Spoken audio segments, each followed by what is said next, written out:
So good morning everyone. First a small recap of the whatever we have seen in the last class. Last class we discussed the chemical properties of water. Last class we discussed the chemical properties of metals, and basically we discussed about the reaction with oxygen. So metals react with oxygen to give you oxides. Now oxides are of two types. One is metallic oxides and one is non-metallic oxides. So metallic oxides are formed when metals combine with oxygen, and non-metallic oxides are formed when non-metals combine with oxygen. Metallic oxides are basic in nature and non-metallic oxides are acidic in nature.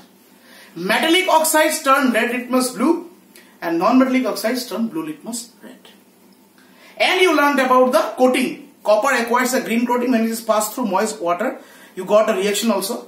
And we discussed the chemical formula of rust when iron gets coated with a layer of oxide. That is called iron oxide. So today we will start two parts. Two properties of metals. Reaction with water and reaction with acid. Let me first come to water. Reaction with water. Now, you know that non-metallic oxides are what? Acidic in nature. Very good.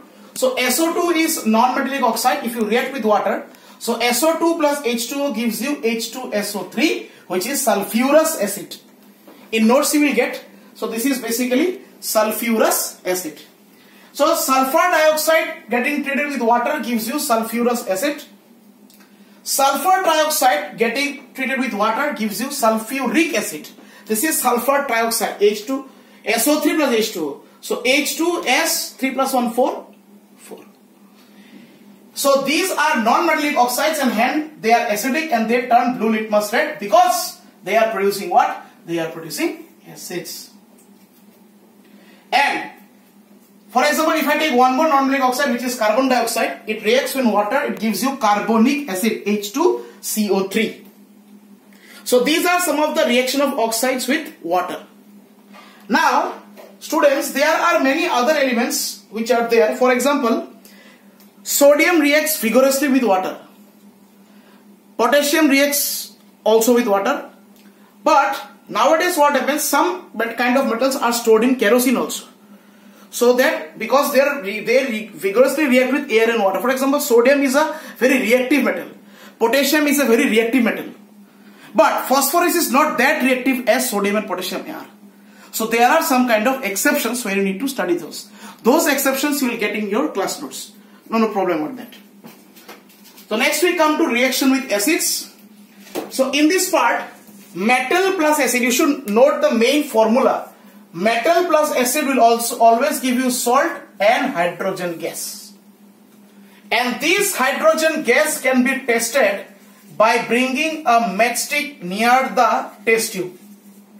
So if you bring a matchstick near the test tube, then you will get a pop-up sound. You will get a what sound?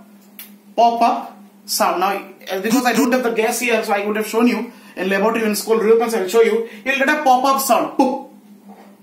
So pop-up sound can be used as a test to determine whether hydrogen gas is present or not. Is that clear? So metal plus acid gives you salt plus hydrogen gas, and this gas can be tested by bringing a matchstick near the test tube, which will give you a pop-up sound. Now, some examples how to solve this. So today we will discuss only till this part itself, okay? So let me take a metal. Suppose I take a metal zinc and I react with acid, that is sulfuric. So zinc combines with this to form zinc sulfate plus hydrogen. Here is the gas. So metal plus acid gives you salt plus hydrogen gas. If you see here, again if you see, for example, magnesium plus H2SO4. This combines with this, that is MgSO4 plus H2. Metal plus salt gives you salt plus hydrogen gas. Sulfuric acid is one of the most reactive acids. Another most reactive acid is hydrochloric acid, but the reaction is a little bit different. Magnesium plus